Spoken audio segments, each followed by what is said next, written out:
ซื้อยางมาใส่ว่าของเก่าแก่เนี่ยก็เก็บไว้มันเอาซื้อยางมาใส่ขี่เอาซ่อมแซมเอา7 โมง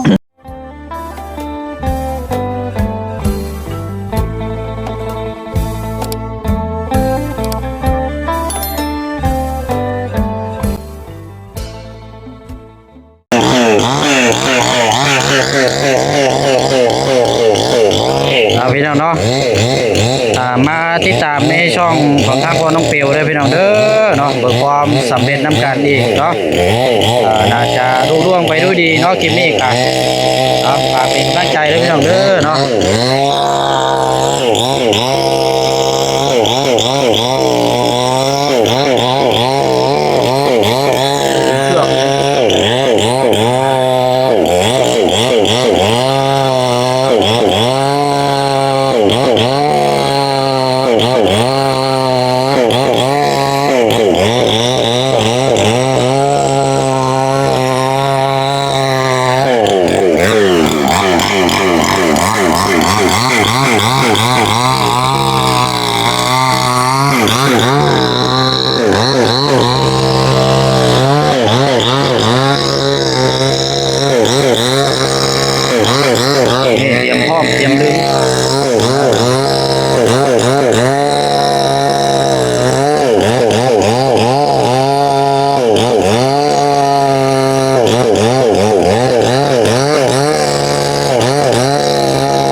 แล้วตอนนี้เราก็จังพากันหากินข้าวกินน้ำบัดนี้แต่ละคนก็ท้องห้องพี่น้องเนาะเอาเนาะเบิ่งความสำเร็จน้ำกันได้พี่น้องเด้อเนาะจนแล้วจนทั่วพอแล้วพี่น้องเนาะครับอยากให้ผ่านไปด้วยดีแล้วพี่น้องเนาะอยากต้องสอน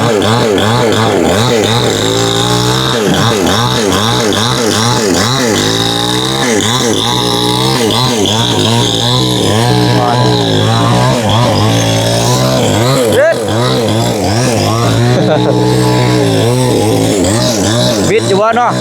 เขาอยู่พี่วิทย์อยู่หรอกเนาะ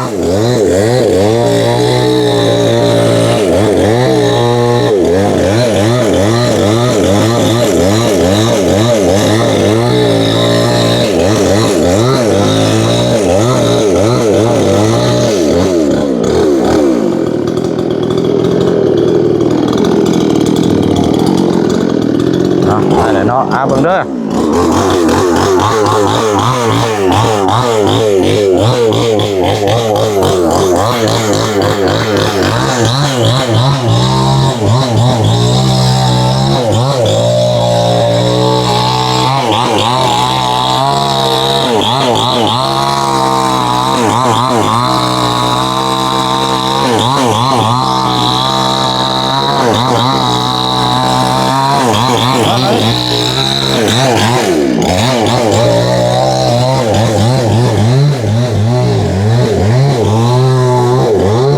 จับนี่ให้ได้จะไปดึงซอยกับเจ้าเด้อ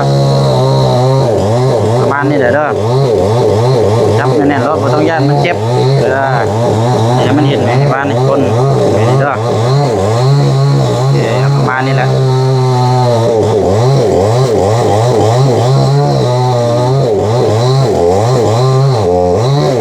เดี๋ยวเด้ออาจจะไปดึงซอยกับเจ้าเด้อยืนอยู่นี่เด้อ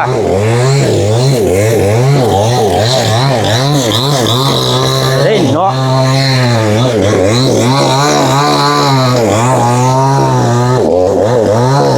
ห่วย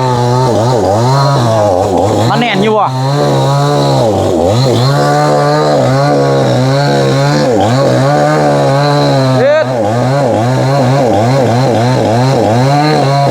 จากเจ้าเข้าคักเนาะ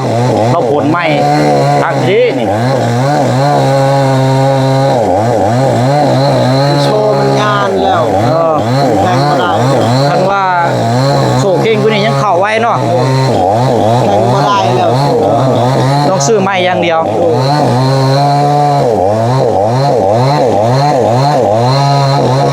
เอาไปซอยงานคนตายตลอดเลยจักนี่เลย เออง านที่นี่จักนี่แหละไปยืน ได้ช่วยผ่าตัดแบบเฮ็ดแนวซอยงานคนเสียคนหยังบ่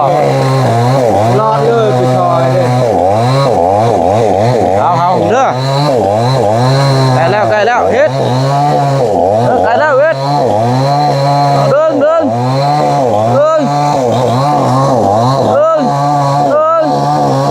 ไอ้จะขาดไว้แห้งได้เนาะ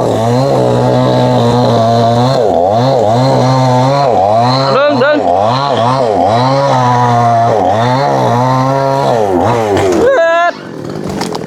โอ้ยเหยียบตีนได้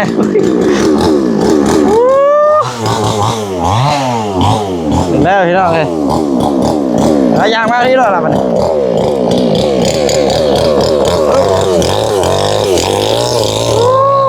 ะ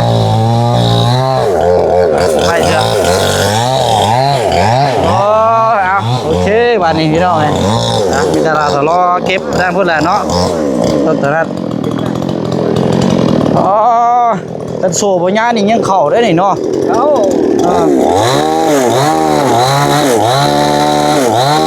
เปลี่ยนเนาะ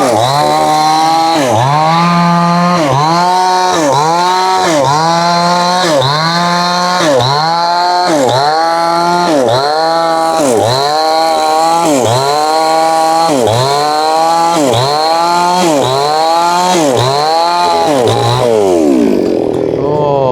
เป็นแต่ก่อนลักกิน เออ นะ โอ้เนาะ กินได้หนูกันจะไม่ลงกิน นี่ช้อน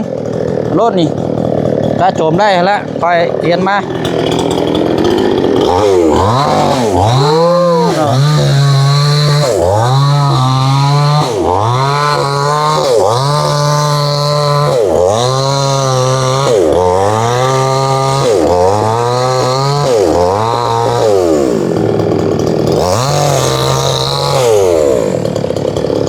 อ้ยโล่งเลยบัดนี้เดี๋ยวจะห้องครัวน้อยแล้วบัดนี้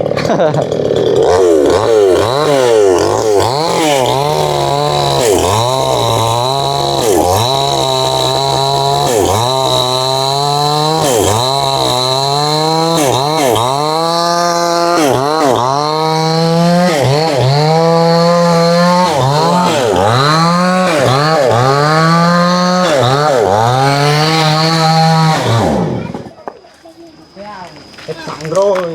ไอ้เจ้าเป็นไป เนาะพี่น้อยถือว่าโอเคละ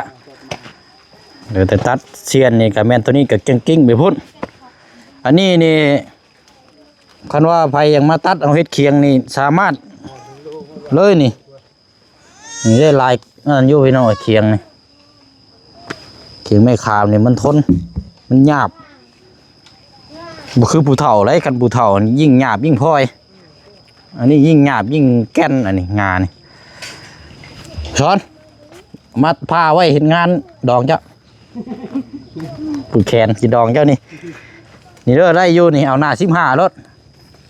คมหน้านี่10เซนนี่ น้ำมันแล้ว 1 2 3นี่ผ้าไว้งานดองเคียงโอ้เนาะผักลาบผักก้อยกระดูกนี่รุดเด้อรถนี่นะใช่ในไหน หมดน้ำมันเลย บนน้ำมันเลยโอ้ยเนาะเอาซะไผสิไปซื้อบ้านนี่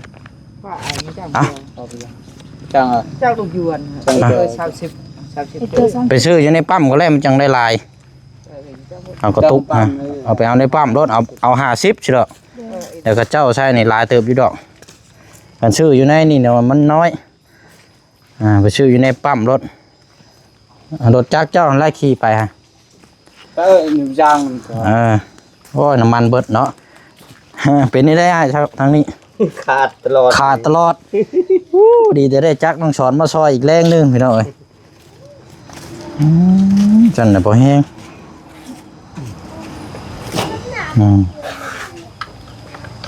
โอ้ยได้จักใหม่ๆนี่ดีใจเลยจักใหญ่นี่จักน้อยคือสอน อันนี้ก็อุทัยเท่าไรก่อนจะซื้ออันนี้นะ 2.5 ล้านตะกี้ 2.5 ล้านเนาะก็สิซ้ำกันกันเอาซื้อให้อาเจืองนี่ก็2 ล้านปลายอาเจืองก็ซื้อมาก็ยังบ่ทันได้ออกงานอยู่ผลเลื่อยก็ยังบ่ทันเป็นอยู่นั่นก็ได้ไปซื้อเลื่อยอันตัวผลมาน่ะตัวเป็นเหลี่ยมโอ้ยมันก็บ่เข้าแล้วนี่ต้องแบบนั้นตัวกลมอย่างอันนี้ ในคนมันเข้า นั่นแหละเอาอันน่ะเชือกตัวน้อยน่ะเอาง่ายน่ะแต่ว่าเอาไว้ใช้เด้อน้องเด้อเก็บไว้นะถึงเธอได้ใช้เฮ็ดเวียกเฮ็ดงานนักสอนไปซื้อน้ำมันพี่น้อยเอามันบ่เละบ่ทั่วแล้วเบิ่งน้ำกันนี่แหละเฮ็ดนี่ได้ซะน้ำมันเบิดเกือบ400,000ปลายพุ่นแล้วพี่น้อย300,000 400,000เวียกตัวนี้ก็โอ้ยสิแล้วก็บ่แม่นง่ายซื้อน้ำซื้อในให้กับเจ้าน้ำแน่เนาะดีเด่นน้องจากน้องสอนพี่น้อยมาซอยอีกแรงหนึงไม่แต่ตัดเกียนตัวนี้ตัดเกียนนี่ก็แม่นโอเคแล้วบัดตัดเงาบ่นี่ต้องใช้จักรใหญ่เนาะมันจังสิเข้าไวแป้นเลยนั่นเป็นเคียงโอ้โล่งเลยบัดนี้พี่น้อยเอ้ามีแต่เดี๋ยวนี้น้องอ่อนอ้ายสิแนะนำเพิ่มเติมเงามันน่ะเจ้าหาแนวมาสุ่มไผคอยจุเอาบัดนี้เด้อยามจุยามเจ้าอยู่เด้อเจ้าไปเฮ็ดเวียกแล้วบ่ให้เฮ็ดได้ยามเจ้าอยู่เฮ็ดอยู่เฮือนซ่านน่ะเจ้าเอาหยังมาจุสุ่มให้มันไหม้ต่อว่าน่ะถึงเทื่อให้มันไหม้แห้งเทื่อแบบไปซับไปหยังเทื่อแบบมันสิง่ายแน่นะแม่นให้มันไหม้ค่อยซึมไปนะเอาว่าน่ะเอาเด้อแทนเนาะทางหลังพี่ก็เอาไว้บัดนี้ทางนี้เอาไว้เฮ็ดห่มพี่น้อยยังมีห่มอยู่หรอกเอาเตียงเอาอย่างมานี่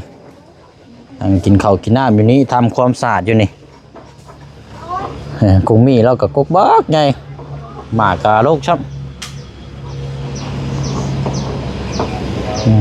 ตกแต่งอยู่นี่พี่น้องเนาะ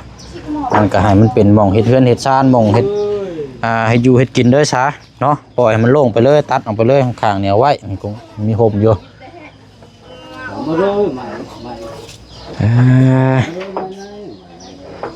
เดี๋ยวรอเบิ่งจังน้อยอีกเนาะทางนักสอนกำลังไปซื้อน้ำมันเบิดพี่น้องเอ้ย กายไปเอา มาแต่ใช้แค่นี่เนาะพอได้ต้มให้ลูกให้เต้าเนาะ1แล้วก็ใส่น้ำตาลเด็กน้อยเขาจังมากิน1ใส่น้ำตาล1มากินมันมีประโยชน์ได้นี่นะเด็กน้อยกิน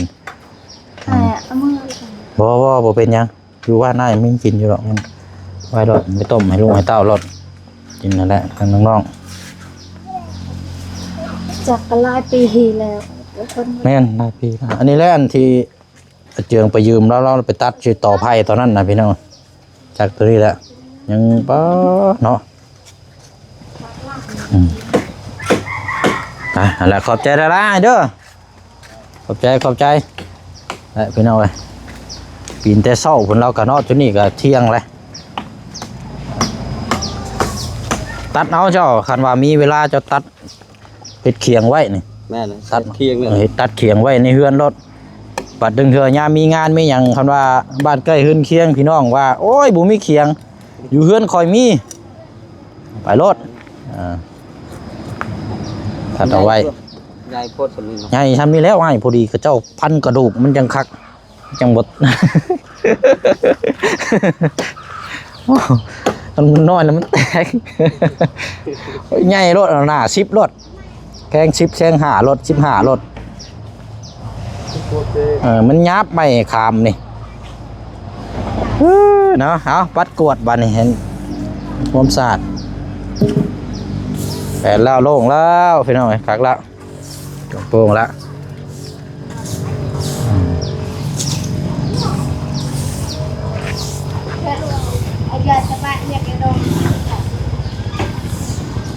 ไปซื้อน้ำมันอยู่ปั๊มมันจังหลายเนี่ยพี่น้องกันซื้อในห้างนะเขาเจ้าแบ่งขายมากับสีรถอีกแน่จังน้อย ได้พันในลายเต็มอยู่แล้วโอ้เนาะโล่งเลยบัดนี้เนาะคือแบบนี้เดี๋ยวห้องครัวน้อยเล่าบัดนี้ลมพัดมาในรุดด้วยแหละนะอันรถทีบนะมันขี่บ่ได้แต่ว่านอนนะ ได้ โอ้ยเนาะแต่เก้านี่น้องคอนบ่ขี่นี่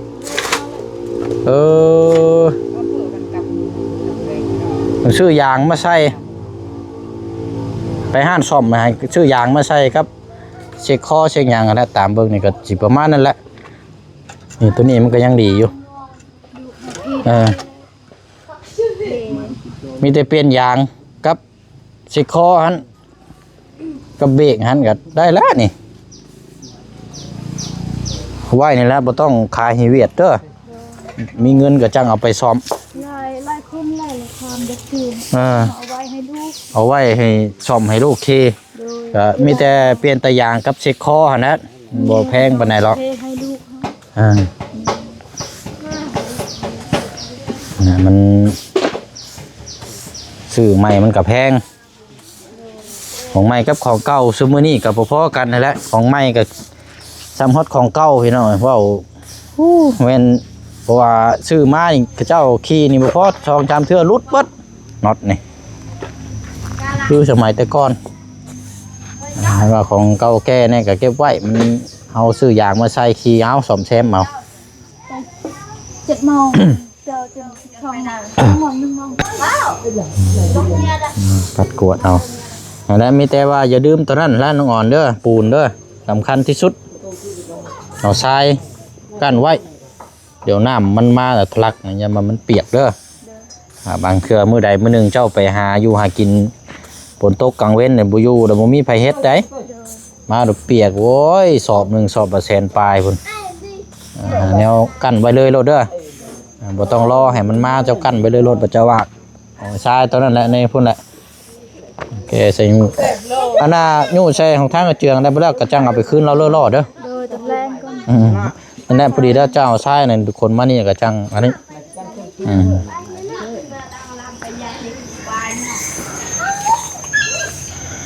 พาฮ้อนๆไปหน่อยนี่ละเอาปัดกวดมัน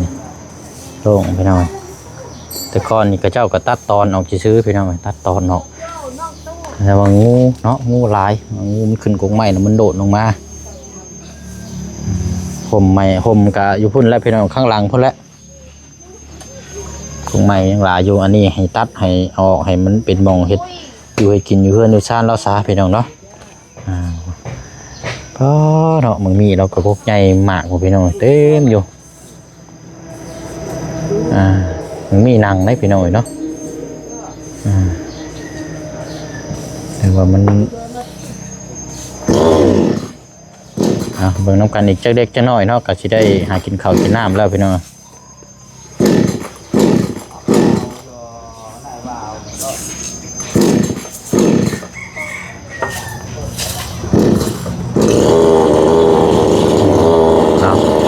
แล้วถ้าน้องสอนซอยอีกแรงนึงพี่น้องเนาะ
อนก๊อกน้ำเราเลยพี่น้องเนาะหอนซ้อนนี่เรา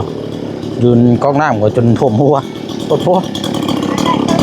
ประกันไว้ยันที่ด้านลูกเต้าเรามาเล่นน้ำพี่น้องก็เห็นสูงไว้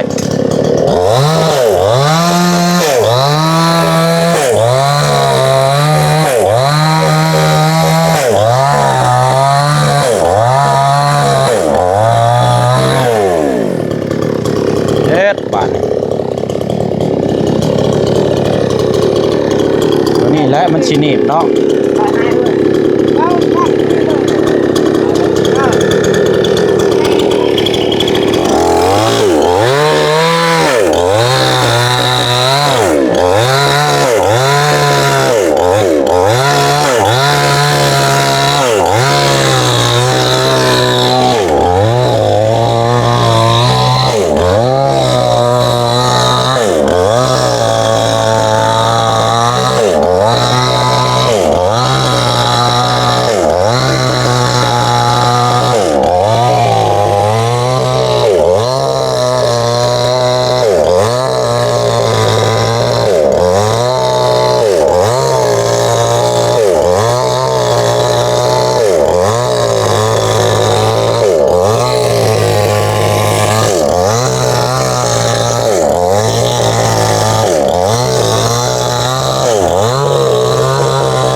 นี่แหละ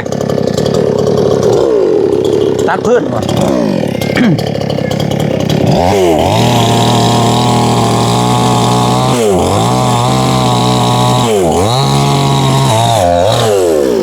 เฮ้โอ้โหดีๆนี่เนาะ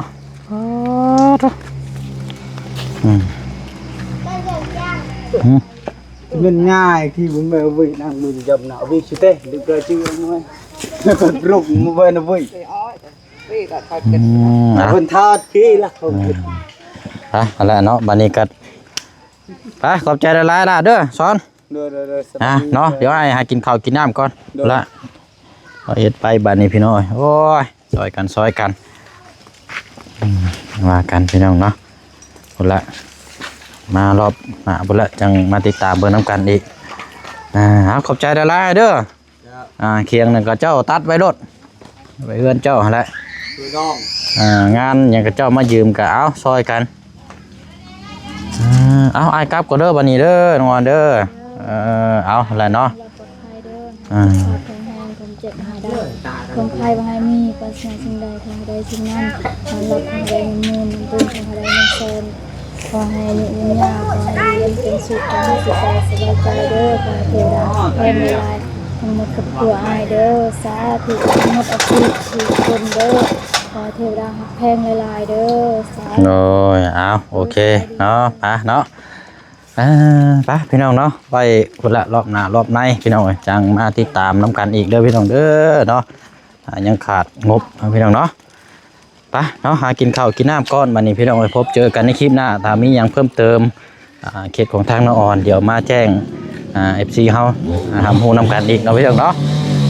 เอาบ๊ายบายแล้วพี่น้องเด้อถือว่าสำเร็จได้ย่างด้วยดีเนาะพี่น้องเนาะเบิร์ดสุขุสุคนสบายดีขอบคุณพี่น้องหลายๆเนาะพี่น้องเนาะ